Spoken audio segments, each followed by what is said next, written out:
विमल और किशोरी दोनों पति पत्नी थे और दोनों में बहुत ज्यादा प्यार था। वो दोनों खुशी खुशी अपना जीवन गुजार रहे थे। ऐसे ही एक दिन विमल ने खुश होते हुए किशोरी से कहा, तुम तो जानती हो किशोरी, हमारी गाय रजनी पेट से है और अब जल्दी ही वो नन्हे नन्हे बच्चों को जन्म देने वाली है। मैं तो ये कहती हूँ कि अब हम उसका दूध कम से कम निकालेंगे ताकि उसके अंदर कोई भी कमजोरी ना हो, और जब उसके बच्चे हो जाएंगे तब भी ज्यादा से ज्यादा दूध बच्चों के लिए ही संभाल कर रख दिया करेंगे। हाँ, क्यों नहीं, आखिर वो हमारे परिवार का हिस्सा है। अब हमें ही तो उसके बारे में सोचना होगा। उसने वैसे भी अभी तक हमें बहुत मुनाफा दिया है। एक बार उसके बछड़े आ जाए फिर हम उनका बहुत अच्छे से ख्याल रखेंगे और उसे किसी भी तरह की कमी नहीं होने देंगे। हमारे खुद के बच्चे नहीं है तो क्या हुआ, रजनी के बच्चे भी हमारे संतान की तरह ही होंगे। ये बात बोलकर विमल और किशोरी की आंखों में आंसू आ जाते हैं। भगवान ने उन्हें निसंतान रखा था, लेकिन उनके पास जो गाय थी यानी कि रजनी, वो बहुत दूध दिया करती थी और पूरे गांव में ज्यादातर विमल और किशोरी ही दूध बेचा करते थे। लेकिन ये बात उसी गांव में रहने वाले मजनू को बिल्कुल भी पसंद नहीं थी।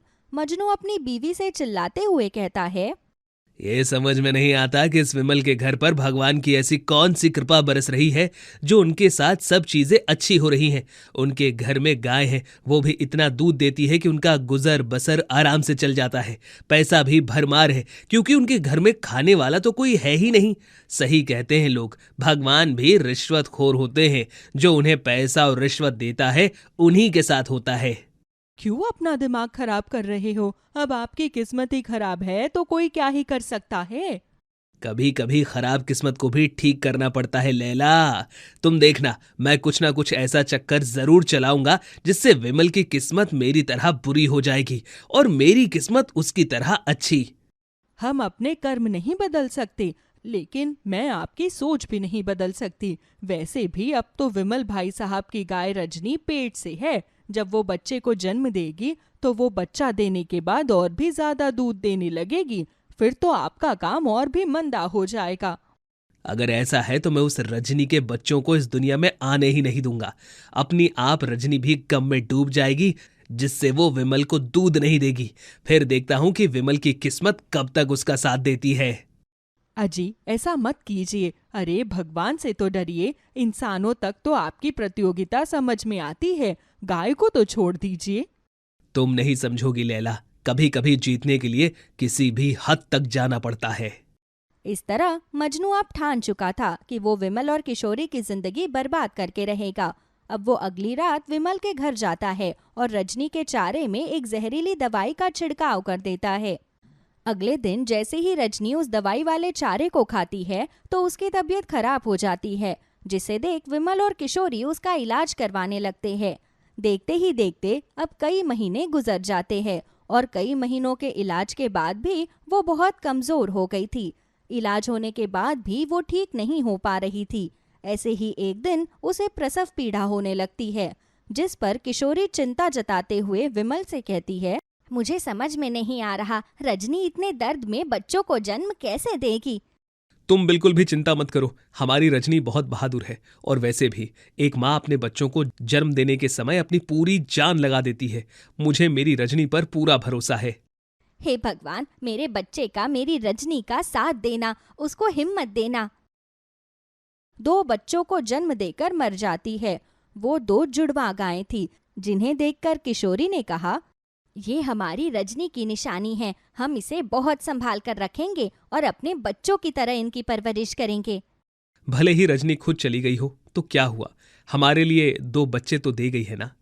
वही मजनू ये सब कुछ देखकर खुश हो रहा था और थोड़ी देर बाद वो अपने घर जाकर अपनी पत्नी लैला से कहता है, देखा मेरा कमाल लैला, रजनी को दी गई दवाई ने रजनी को मार दिया, पर वो 2 बच्चे पैदा करके गई है। लेकिन जब तक वो बच्चे बड़े होंगे तब तक तो विमल और किशोरी पूरी तरह से बर्बाद हो जाएंगे। देखते हैं, किस्मत की मार एक ना एक दिन आपको भी सबक सिखाएगी। मैं तो बस उस पल का इंतजार करूंगी जिस दिन आपको आपके कर्मों की सजा मिलेगी। तुम मेरी बीवी हो या उस विमल की, जब देखो मेरे घर में रहकर मेरे घर की रोटी खाती हो और तारीफ उसकी करती हो। मैं तो सच बोलती हूँ जी, बुरी तो अपने आप लग जाती है। बाकी मैं भी देखना चाहूंगी कि जीत किसकी होती है, आप जैसे लालची मजनू की या फिर उस बेचारे विमल की। लैला की ये बात सुनकर अब मजनू उसे खींचकर तमाचा मार देता है, जिस पर लैला बेचारी रोते हुए अपने कमरे में चली जाती है। विमल और किशोरी अपनी दोनों जुड़वा गायों का बहुत अच्छे से ख्याल रखा करते। ऐसे ही एक रोज किशोरी सोकर उठती है तो दोनों ही गायों का आकार बड़ा हो गया था। ये देखकर किशोरी हैरान हुई और विमल को बुलाकर लाई। अजी जरा ये देखिए, ये कैसा चमत्कार है। ये दोनों गाय के बच्चे तो अभी 1 हफ्ते पहले ही पैदा हुए थे, पर ये इतने बड़े कैसे हो गए। वो सब छोड़ो किशोरी, इन दोनों की हालत देखो। इन्हें देखकर ऐसा लग रहा है कि हमारी रजनी जो हमें दूध देने वाली थी, अब उसकी जगह ये हमें दूध देंगे। पर ये कैसे हो सकता है, इतने जल्दी ये दोनों दूध कैसे दे सकते हैं। वो सब तो मैं नहीं जानता किशोरी, लेकिन इन्हें तकलीफ हो रही होगी। सबसे पहले दूध निकाल लेते हैं, बाकी की बातें बाद में करेंगे। विमल और किशोरी अब जल्दी जल्दी दोनों गायों का दूध निकालने लगते हैं, लेकिन जितना वो दूध निकालते दूध और आता जाता। ये देखकर विमल और किशोरी दोनों हैरान थे। अब अगले दिन वो पूरे गांव में दूध बांटने लगते हैं और ये बात गांव में आग की तरह फैल जाती है, लेकिन इस बात से मजनू अनजान था। ऐसे ही एक दिन मजनू रास्ते से जा रहा था तो उसे एक आदमी इस बारे में बताता है। क्या बताऊं, विमल भाई की किस्मत तो चमक गई। ऐसा लगता है कि उनके घर पर 2 जादुई जुड़वा गाय आई हैं। इतना दूध देती हैं कि पूरा गांव भी दूध में नहा जाए तो भी दूध कम पड़े। ये कैसी बातें करते हो, इतना दूध भला कोई कैसे दे सकता है। लगता है उसने कोई गाय घर में छुपा रखी है और वो किसी को बताना नहीं चाहता। विमल भाई जैसा नेक इंसान इस पूरे गांव में नहीं है। अगर उनके पास कोई और गाय होती तो वो अब तक हमें बता चुके होते। आप तो हर चीज में नुक्स निकालते रहते हैं। मजनू को भी ये बात खटकने लगती है कि दोनों जुड़वा गाय के बच्चे इतने जल्दी दूध कैसे देने लग गई। अब यूं ही दिन गुजरते हैं और एक दिन मजनू को रात को नींद नहीं आ रही थी। तभी मजनू अपने घर से बाहर जाने लगता है, जिसे देख लैला ने उससे पूछा, कहाँ जा रहे हो जी? समय देखा है, इस गांव में चौकीदारी करने का काम पकड़ लिया है क्या आपने? क्योंकि विमल भाई साहब के गाय के दूध देने के बाद आपका दूध बेचने का काम तो बिल्कुल बंद हो गया है। लैला, तुझसे कितनी बार कहा है कि काम से जाते हुए इंसान को टोकना नहीं चाहिए, फिर भी तूने टोक दिया। काम करने जाते हुए इंसान और दूसरों के घरों में कलेश करने जा रहे इंसान में फर्क होता है। मैंने तो सिर्फ एक कलेशी को टोका है। लगता है तू एक और तमाचा खाकर ही सोएगी। चुपचाप सो जा, वरना मुझसे बुरा कोई नहीं होगा। जिसके बाद मजनू अब रात के समय विमल के घर के पास जाता है, जहां वो देखता है कि वहां 2 जुड़वा जादुई गायें बंधी हुई थी। मजनू ने उन्हें देखकर कहा, अब तुम दोनों जादुई जुड़वा गाय का हाल भी मुझे वही करना है जो मैंने तुम्हारी माँ का किया था। जिसके बाद मजनू उनके चारे में फिर से वो दवा छिड़क कर आ जाता है। अगले दिन जैसे ही विमल उन्हें चारा खिला रहा था तो दोनों गाय चारा नहीं खाती। ये देखकर विमल परेशान हो जाता है और किशोरी से कहता है, देखो ना किशोरी, हमारी दोनों गायों को क्या हो गया, ये चारा सूंघ भी नहीं रही। कोई बात नहीं जी, कभी कभी जानवरों का खाना खाने का मन नहीं करता, जब इनका मन करेगा ये खा लेंगे, आप परेशान मत होइए। वहीं दूसरी तरफ मजनू की किस्मत आज कुछ ज्यादा ही खराब थी। उसकी गाय खूंटे से खुल गई थी और विमल के घर में घुस आती है और सामने खुला पड़ा चारा देखकर तुरंत ही मजनू की दोनों गाय उस चारे को खाने लगती है और थोड़ी ही देर में वो बीमार होकर ढेर हो जाती है। तब तक मजनू भी वहां आता है और रोते हुए कहता है, अरे तुम दोनों बेवकूफ गायों को यही जगह मिली चारा खाने के लिए। ये जहरीला चारा था जो मैंने विमल और किशोरी की गाय के चारे में डाल दिया था, ताकि इसकी ये दोनों गाय ये चारा खाकर मर जाएं। तभी वहां पर विमल और किशोरी भी आ जाते हैं और उसकी बात सुनकर कहते हैं, ये क्या बोल रहे हो मजनू भाई, ये चारा जहरीला था और तुमने ही इसमें जहर मिलाया था। आखिर क्यों तुमने ऐसा किया? अब मजनू रोते हुए अपना सारा सच खुद ब खुद सबके सामने बता देता है कि किस तरह जलन में आकर मजनू ने रजनी के चारे में जहर मिलाया और किस तरह रजनी वो चारा खाकर मर गई। हो सके तो मुझे माफ कर दो विमल भाई, मुझसे बहुत बड़ी गलती हो गई। पर सच कहूं तो आपकी रजनी में बहुत हिम्मत थी, जो गर्भवती होने के बाद भी वो इतने समय तक जीवित रह गई, जहर खाने के बाद भी। भाई साहब, आपने हमारे साथ सच में बहुत बुरा किया, लेकिन अब हम आपको क्या सजा देंगे? आपको तो किस्मत ने खुद ही सजा दे दी है। आपका दूध वैसे भी नहीं बिकता था और आपके पास जो 2 गाय थी वो भी अब। तभी अचानक ही विमल की दोनों गायें खूंटे से खुल जाती है और जैसे ही वो मजनू की बीमार गाय को सूंघती है वो अपने आप ही ठीक हो जाती है, जिसे देख सभी हैरान थे। उन्हें ये समझते देर नहीं लगती कि अब किशोरी और विमल की दोनों गायें जादुई थी। जिसके बाद मजनू विमल और किशोरी के पैरों में गिर जाता है और एक बार फिर से माफी मांगता है। मुझे माफ कर दो, मैंने तुम्हारे साथ बहुत गलत किया, लेकिन तुम्हारी दोनों जादुई गाय ने मेरी दोनों गायों को ठीक कर दिया है। अब मैं वादा करता हूं कि आज के बाद मैं सच्चाई के रास्ते पर ही चलूंगा और कभी कोई गलती नहीं करूंगा।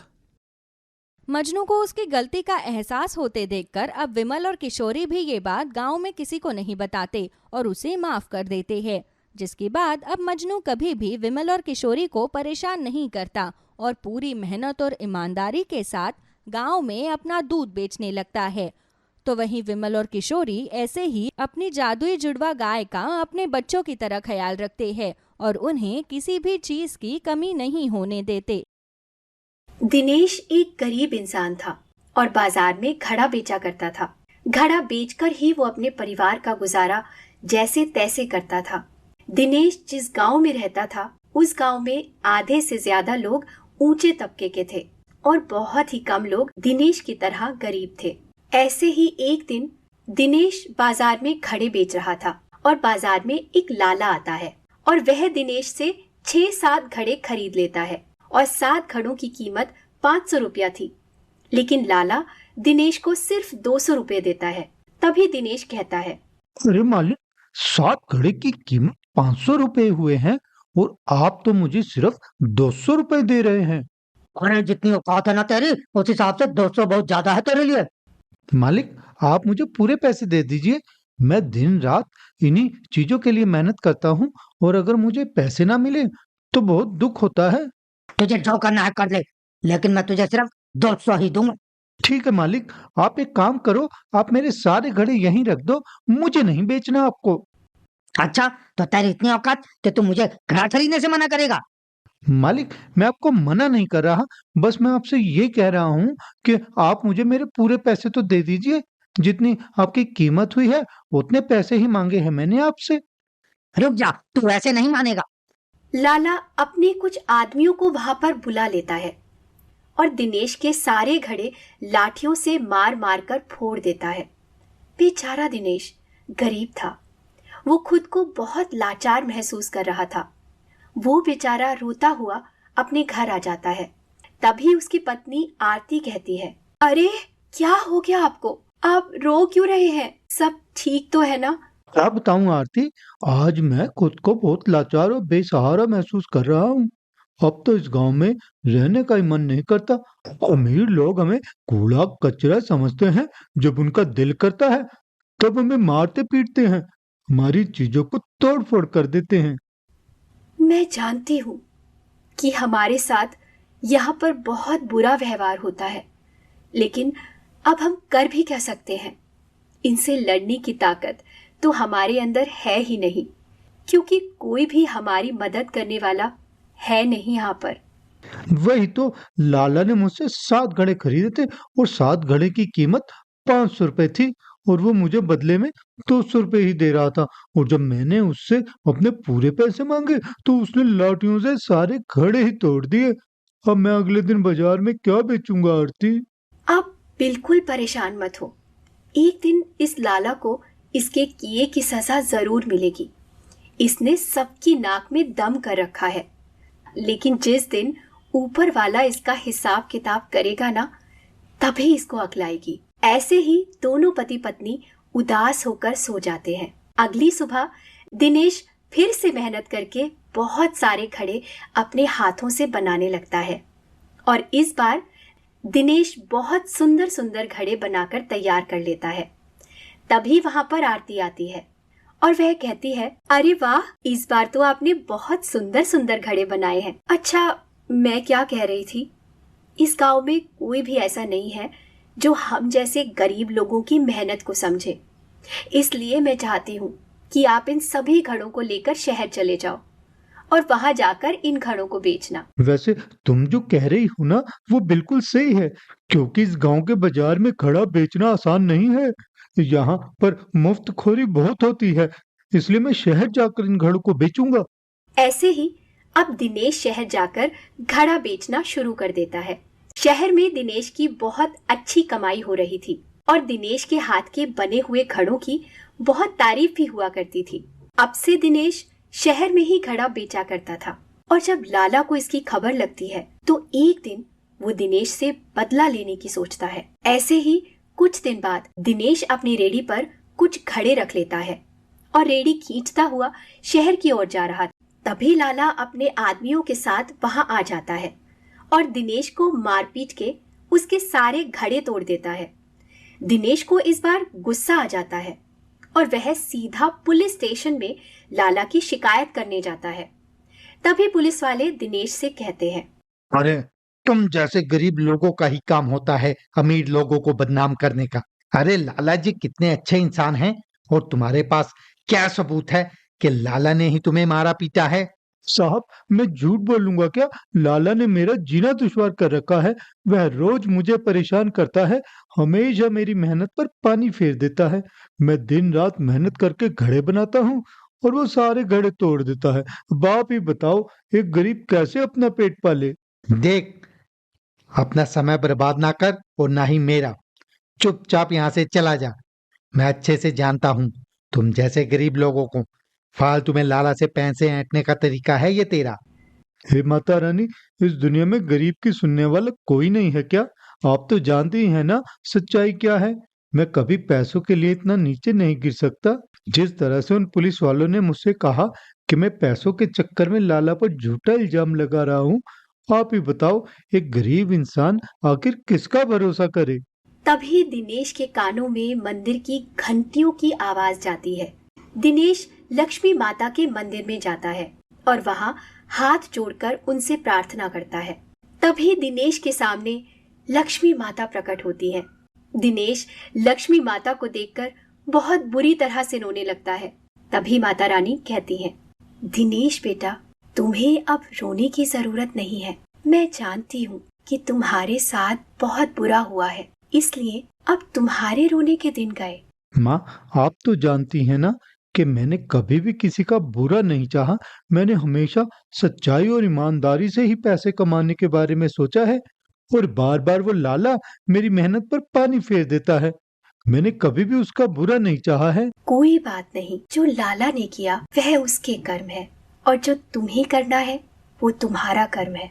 ये लो, मैं तुम्हें जादुई सोने का घड़ा देती हूँ। ये एक जादुई घड़ा है और इस जादुई घड़े की मदद से तुम अपनी सभी इच्छाओं को पूरा कर सकते हो। कभी भी कोई बुरा इंसान ना इस घड़े को नुकसान पहुंचा सकता है, ना तुम्हें नुकसान पहुंचा सकता है। ये घड़ा हमेशा तुम्हारी रक्षा करेगा।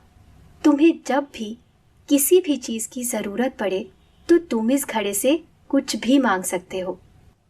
इतना बोलकर माता रानी वहां से चली जाती हैं। दिनेश खुशी खुशी वह घड़ा लेकर घर आ जाता है। ऐसे ही लगभग कुछ हफ्ते गुजर जाते हैं। जादुई घड़े की मदद से दिनेश ने अपने आप को पूरी तरह से बदल दिया था। उसके पास अब किसी भी चीज की कोई कमी नहीं थी। घर, गाड़ी, सब कुछ था। अचानक से दिनेश का ऐसा बदला हुआ रूप देखकर लाला को फिर से ये बात हजम नहीं होती। अच्छा, तो इस बार दिनेश ने अपनी तरक्की से मुझ पर एक जोरदार तमाचा मारा है। इस तमाचे का बदला तो मैं लेकर ही रहूंगा। एक गरीब घड़ा बेचने वाला इतना अमीर कैसे बन सकता है?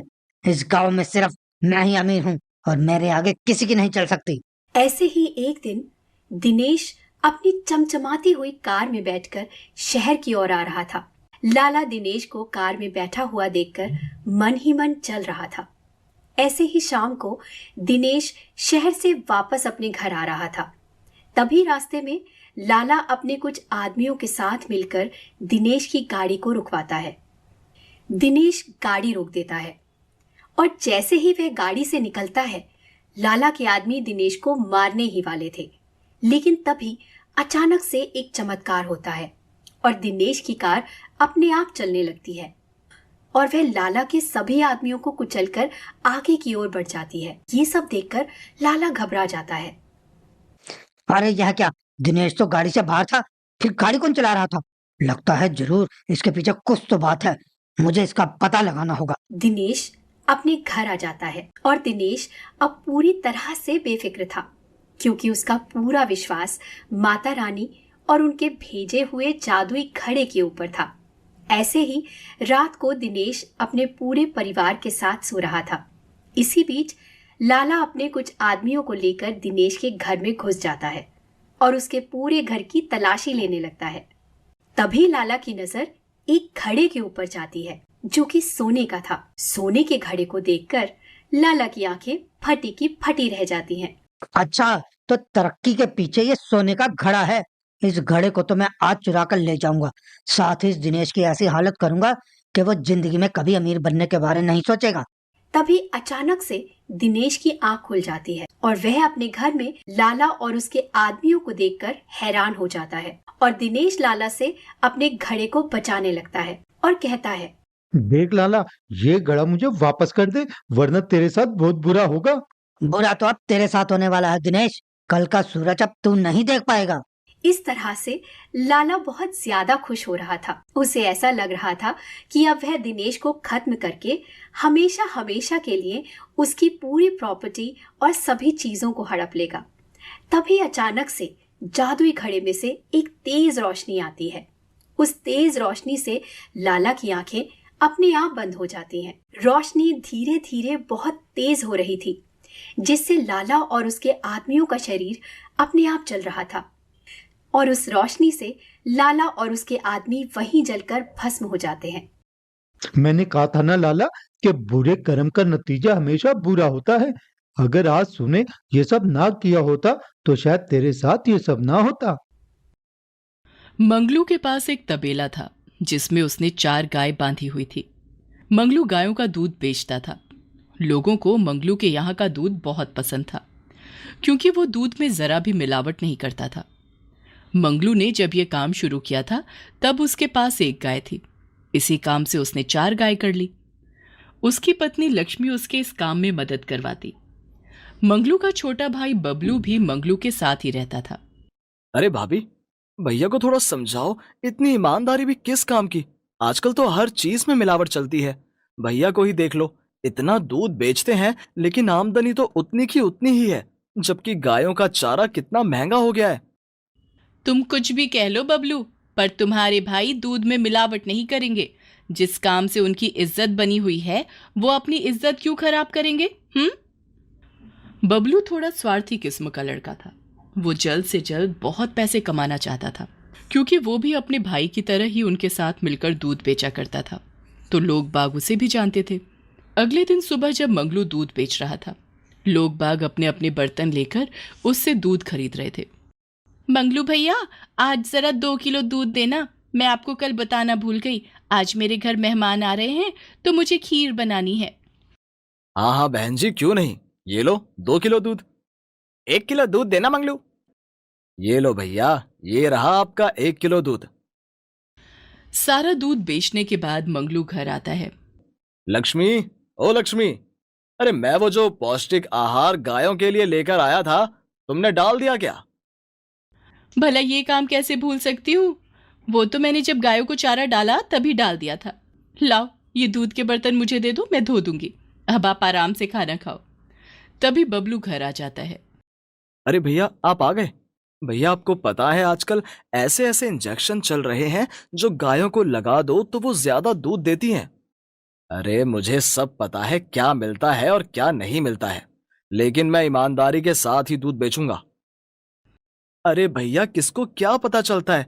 अगर आप 10 लीटर दूध में 2 लीटर पानी मिला दो, वैसे भी तो लोग घर जाकर जब दूध उबालते हैं तो उसमें पानी मिलाते ही हैं। खालिश चीज आजकल किसी को हजम नहीं होती है।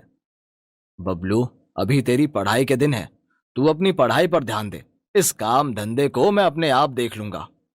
अरे भैया, मैं कौन सा आपके लिए गलत सोचता हूँ? मैं भी तो सोचता हूँ कि मेरा भाई अगर इतनी मेहनत कर रहा है तो थोड़े पैसे कमाना तो बनता है। बबलू, पैसे ईमानदारी से भी कमाए जा सकते हैं। आप नहीं समझोगे भैया। अगले दिन जब मंगलू दूध बेचने के लिए अपनी जगह पर पहुंचता है तो देखता है वहां पर एक दूध वाला और आ गया है। आइए आइए, दूध लीजिए, बढ़िया ताजा ताजा गाय का दूध, मार्केट से कम रेट में। जो लोग वहां दूध लेने आए हुए थे वो देखते हैं कि दूसरा दूध वाला सस्ता दूध दे रहा है। भाई मंगलू, वो आदमी तो तुमसे सस्ता दूध दे रहा है। हो सकता है भाई साहब, वो जो दूध दे रहा है उसे उतने में ही वो दूध पड़ता हो, पर मैं अपनी गायों को अच्छा चारा खिलाता हूँ और मेरा दूध आप इतने सालों से ले रहे हो। अगर कभी कोई शिकायत आई हो तो बताओ। ये बात तो है भैया, दूध तो तुम बिल्कुल प्योर देते हो। चलो छोड़ो, लाओ 1 किलो दूध दे दो। मंगलू भैया, आज जरा आधा किलो दूध ही देना। हाँ हाँ बहन जी, ये लो आधा किलो दूध। मंगलू के दूध के बर्तन खाली हो जाते हैं। तभी वो नया दूध वाला उसके पास आता है। मैं देख रहा हूँ तुम्हारे पास तो बड़ी भीड़ रहती है दूध वालों की। मुझे लगता है मैं कहीं और जाकर दूध बेचूं। भाई, मैं यहाँ सालों से दूध बेच रहा हूँ। लोग बाग इतनी जल्दी किसी दूसरे दूध वाले पर यकीन नहीं करेंगे। ऐसा बोलकर मंगलू वहां से चला जाता है। अगले दिन भी मंगलू उसी तरह दूध बेचने आता है। लोग बाग उससे दूध खरीदते हैं। ये देखकर दूसरा दूध वाला जल भुनकर बैठा रहता है। बैठे बैठे ही उपाय लगाने लगता है कि क्या हो कि सब लोग मेरी तरफ आएं और मुझसे दूध खरीदें। तभी उसे एक उपाय सूझता है और वो मान गए मंगलू भैया, आपसे तो मुकाबला ना हो पाएगा।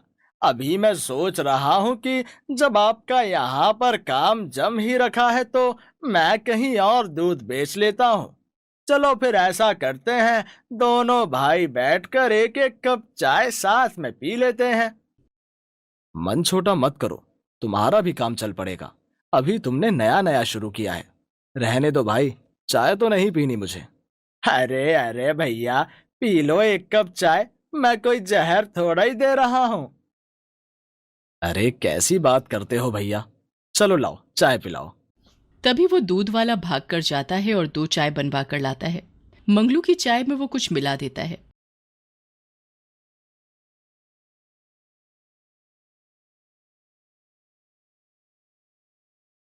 चाय पीकर जब मंगलू घर आता है तो उसे अपनी तबीयत थोड़ी खराब लगती है। लक्ष्मी, मेरे पेट में बहुत तेज दर्द हो रहा है, तबीयत खराब लग रही है। खाने में जरा कुछ हल्का बना देना। अच्छा, घर से तो बिल्कुल ठीक ठाक गए थे, फिर अचानक ऐसे पेट में दर्द क्यों हो गया? पता नहीं लक्ष्मी, बस पेट में दर्द हो रहा है, मैं जरा लेट जाता हूँ। अगली सुबह मंगलू के पेट का दर्द ठीक नहीं होता।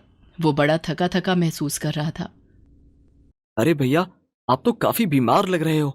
ऐसा करता हूँ, आप आराम करो, आज दूध मैं बेच आता हूँ। ठीक है बबलू, आज तू दूध बेचकर आजा। और ध्यान रखियो, ग्राहक भगवान का रूप होता है, इसलिए ग्राहकों के साथ कभी धोखा मत करना। हाँ हाँ भैया, मुझे पता है।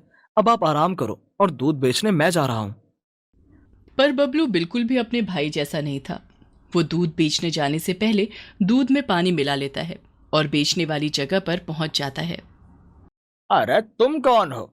तुम्हें तो पहले कभी नहीं देखा। वो कहाँ गया जो यहाँ दूध बेचता है? वो मेरे भैया हैं, आज उनकी तबीयत खराब है, इसलिए दूध बेचने मैं आया हूँ। बबलू का सारा दूध बिक जाता है। वो अपने बर्तन लेकर चला जाता है। दूध वाला वहीं बैठा रहता है। भैया निरे बुद्धू हैं, मैंने भी तो आज दूध में पानी मिलाया है। किसी को पता चला क्या? नहीं, पर भैया को तो पता नहीं क्या परेशानी है। अब ये पैसे भैया को दूंगा और जो मैंने ऊपर के बनाए हैं वो मेरे हो गए। घर पर, अरे बबलू, दूध बिक गया सारा? हाँ भाभी, सारा दूध बिक गया। भैया की तबीयत कैसी है? अभी तक ठीक नहीं हुए हैं, डॉक्टर के पास लेकर जाना पड़ेगा। बबलू खाना खाकर सो जाता है। लक्ष्मी मंगलू को डॉक्टर को दिखाकर आती है। डॉक्टर कहते हैं कि इन्होंने कुछ गलत चीज खा ली है जिसकी वजह से इनका पेट खराब है। 2-4 दिन तक लगातार बबलू पानी मिला हुआ दूध ग्राहकों को देता है। चौथे दिन, भैया आप लोग भी दूध में मिलावट करने लगे, कितना पतला दूध दिया कल आपने? सही कह रही हो बहन जी, दूध बहुत पतला दे रहे हो भैया आजकल। मंगलू कब आएगा दूध देने? मुझे तो लगता है कि तुम दूध में मिलावट कर रहे हो। कैसी बातें करते हो? मैं और मेरा भाई कभी दूध में मिलावट नहीं करते। अपनी बात करो भैया, मनु भैया को बीच में मत लेकर आओ। आज तक उनके दूध में कभी भी मिलावट नहीं मिली। अगर तुमसे पानी ही खरीदना है तो साथ वाले से क्यों ना ले लें दूध। वो आदमी तो तुमसे सस्ता दूध दे रहा है। ऐसा बोलकर आदमी दूसरे दूध वाले से दूध लेने लगते हैं। उसको देख देख कर सब लोग उससे दूध लेने लगते हैं और बबलू अपने बर्तन लेकर ऐसे ही बैठा रहता है। हे भगवान, ये मैंने क्या कर दिया। अगर भैया को पता चला तो वो मेरी जान ले लेंगे। दूसरे दूध वाले की तो आज बल्ले बल्ले हो गई। सब लोग उससे दूध लेकर चले जाते हैं। बबलू को समझ नहीं आता कि वो इतने सारे दूध का अब क्या करे। एक बारी उसने सोचा कि शायद मैं अपने भैया को सच बता दूंगा तो वो उस पर गुस्सा जरूर होंगे, लेकिन इस स्थिति को संभाल लेंगे। अरे वाह वाह, आज तो मेरा सारा दूध बिक गया।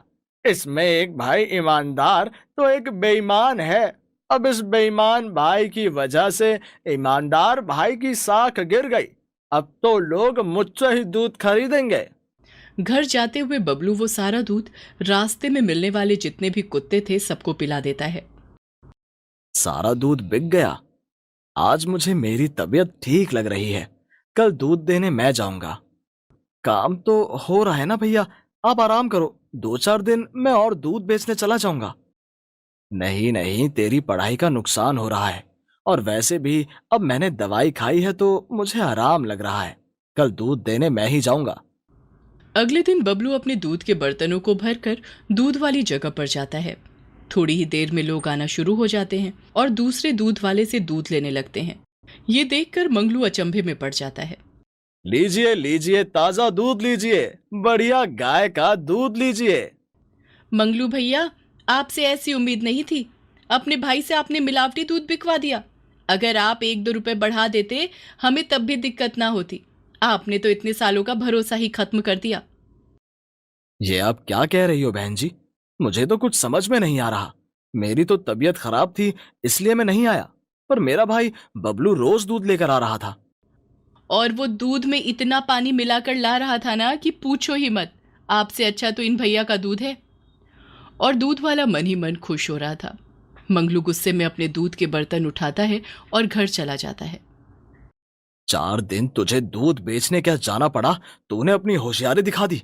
मेरे सारे ग्राहक दूसरे दूध वाले को मिल गए और इतने सालों से जो इज्जत मैंने कमाई थी वो भी गंवा दी। तुम इतने बड़े स्वार्थी हो कि तुमने एक बारी भी मेरे बारे में नहीं सोचा। सब लोग मुझे वहां पर स्वार्थी दूध वाला कह रहे थे और मेरे लिए कितने शर्म की बात थी। मैं तो सोच रहा था धरती फटे और मैं उसमें समा जाऊं। भैया, मुझसे बहुत बड़ी गलती हो गई और ये बात मैं आपको कल ही बताना चाहता था, लेकिन आपके डर के मारे नहीं बता पाया। मुझे माफ कर दो भैया, मैंने थोड़े से स्वार्थ के लिए आपको नुकसान पहुंचा दिया। अरे अब क्या माफी मांगना, अब तो लोग हम पर भरोसा नहीं करेंगे। उधर उस दूध वाले से दूध ले जाकर लोगों के पेट खराब होने शुरू हो गए। मंगलू रोज की तरह वहां पर दूध लेकर आता था। उस दिन सारे ग्राहकों को दूध वाले के ऊपर चिल्लाता हुआ देखकर मंगलू सोच में पड़ जाता है कि कैसे लोग हैं, जरा से स्वार्थ के लिए लोगों की जिंदगियों से खेल जाते हैं। फिर कुछ लोग भरोसा करके मंगलू के पास दूध लेने आते हैं और दूध की अच्छी क्वालिटी देखकर फिर वापस मंगलू से दूध लेना शुरू कर देते हैं। बबलू भी आकर सब लोगों को सच्चाई बता देता है और लोगों से अपने किए की माफी मांगता है। रंगपुरी नामक एक छोटे से गांव में कुंदनलाल घी बेचने का काम करता था। वो बड़ी ईमानदारी के साथ काम किया करता था। सब उसी की ही दुकान से घी लेते थे। वहीं उसी गांव में हरि नाम का एक हलवाई भी रहता था। जब भी वो कहीं किसी शादी में खाना बनाने के लिए जाता, घी हमेशा कुंदनलाल की दुकान से ही लेता था। इसलिए दोनों में बहुत गहरी दोस्ती भी हो गई थी। अरे ओ कुंदन, अगले महीने गांव में साहूकार के घर बेटी की शादी है। वहां पर कम से कम 50 किलो घी की जरूरत पड़ेगी। 50 किलो घी? चल भैया, तूने अच्छा हुआ मुझे 1 महीना पहले बता दिया। मैं किसी ना किसी तरह इंतजाम करके 50 किलो के घी का इंतजाम कर ही दूंगा। घी एकदम बढ़िया होना चाहिए कुंदन, इसलिए मैं तुझे एक काम देता हूँ। आज तक शिकायत मिली है जो आज शिकायत मिलेगी। हरि के वहां से चले जाने के बाद कुंदन गहरी सोच में पड़ जाता है। 50 किलो? आजकल दूध भी बड़ा कम आ रहा था। वो इसी सोच विचार में घर पहुंच जाता है। क्या हुआ, आज तो आप बड़ी जल्दी आ गए, और किस सोच विचार में गुम हो? आज दुकान पर हरि आया था, कह रहा था कि गांव में साहूकार की बेटी की शादी है अगले महीने 50 किलो घी चाहिए, लेकिन अब मैं बड़ी दुविधा में हूँ। मुझे रोज का घी भी बेचना है और 50 किलो इकट्ठा भी करना है, और आजकल ग्वालों के यहाँ से दूध भी कम आ रहा है। इतना सोचने की क्या जरूरत है? अगर थोड़े से देसी घी में नकली घी मिला दोगे तो क्या चला जाएगा? थोड़ी सी देसी घी की खुशबू डाल देना। अरे नहीं नहीं, मैं मिलावटी घी नहीं दे सकता। मुझे जो ठीक लगा मैंने तुम्हें बता दिया, बाकी तुम्हारी मर्जी। अब ये सोच लो, 1 महीना 50 किलो घी इकट्ठा करोगे या रोजाना ही बेचकर भी पैसे लेने हैं? कुंदन बहुत सोच विचार करने लगता है। अगले दिन जब वो अपनी दुकान पर जाता है तो दूध गर्म करके वो दही जमाने के लिए लगा देता है। सुबह नौकर आकर दही को बिलोते हैं तो उसमें से 5 किलो घी निकलता है।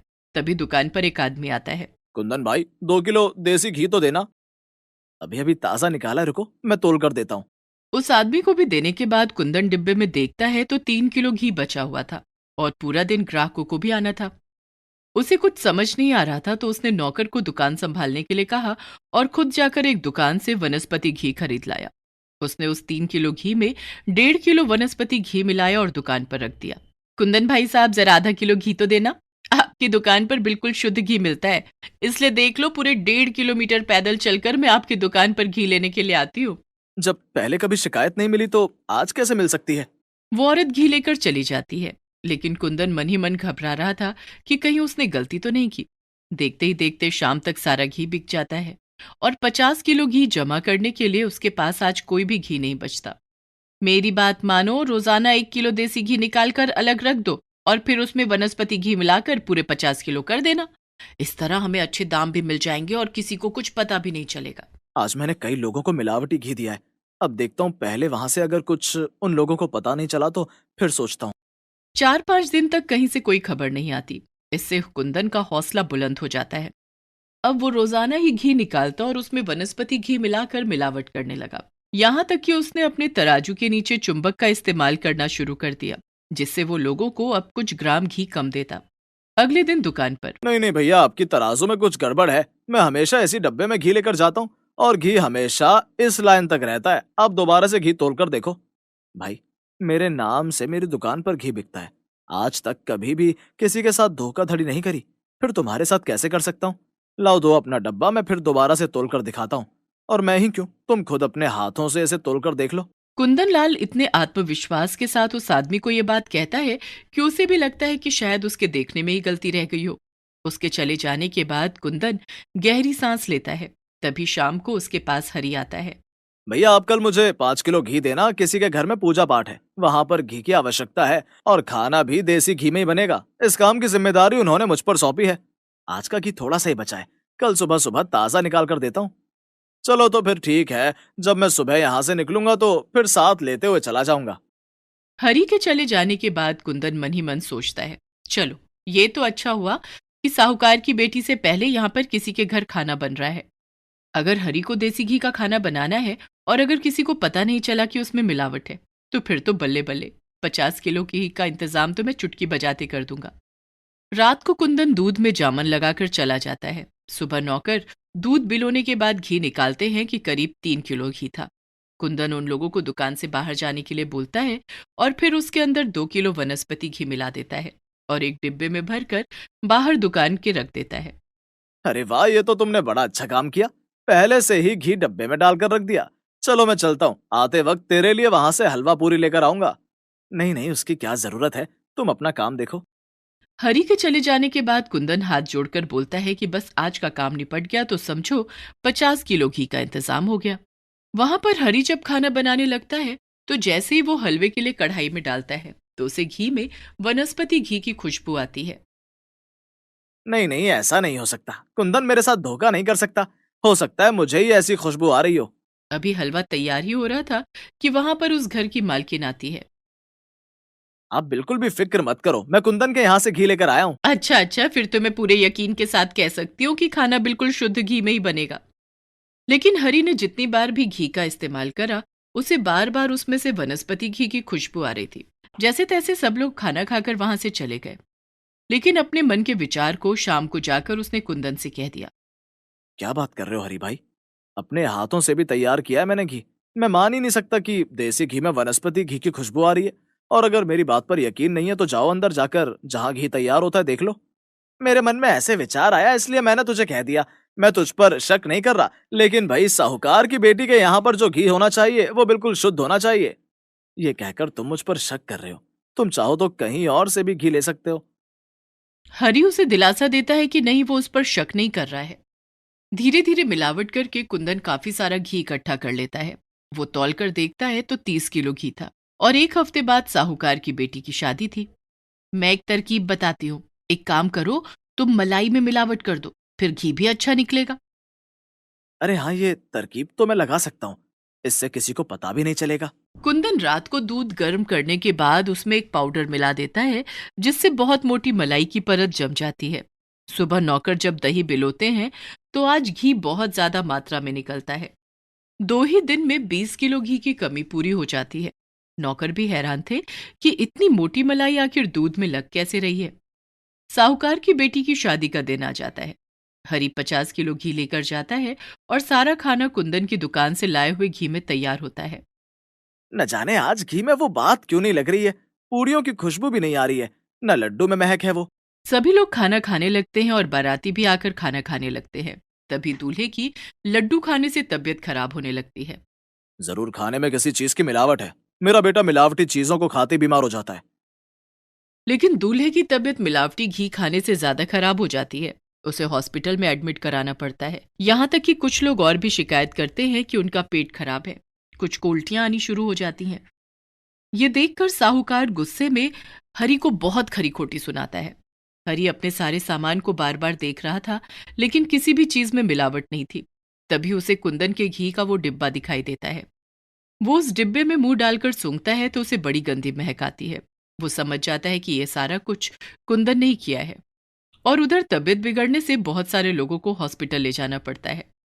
हरी गुस्से में कुंदन के पास जाता है और उससे सच बोलने के लिए कहता है, हे भगवान, जितने भी लोगों ने मेरे हाथ के घी का खाना खाया है और सबकी रक्षा करना, अगर कोई बंदा मर गया तो मेरे सर जीव हत्या का दोष लग जाएगा।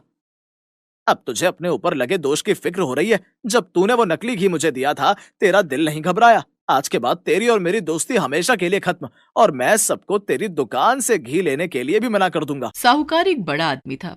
उसके घर हुए इस हादसे की खबर सारे गांव में फैल गई और आसपास के गांव में भी जो लोग कुंदन पर आंख बंद करके विश्वास करके उसके यहाँ से घी लेकर जाते थे, सभी ने कुंदन के यहाँ से घी लेना बंद कर दिया और देखते ही देखते उसकी दुकान बंद हो गई। ले, अब खुश हो जा। तूने मुझे कहा था ना मिलावटी घी बनाकर दे दो, हमारे लालच ने हमारी दुकान ही बंद करवा दी। दोनों पति पत्नी सर पकड़कर बैठ जाते हैं।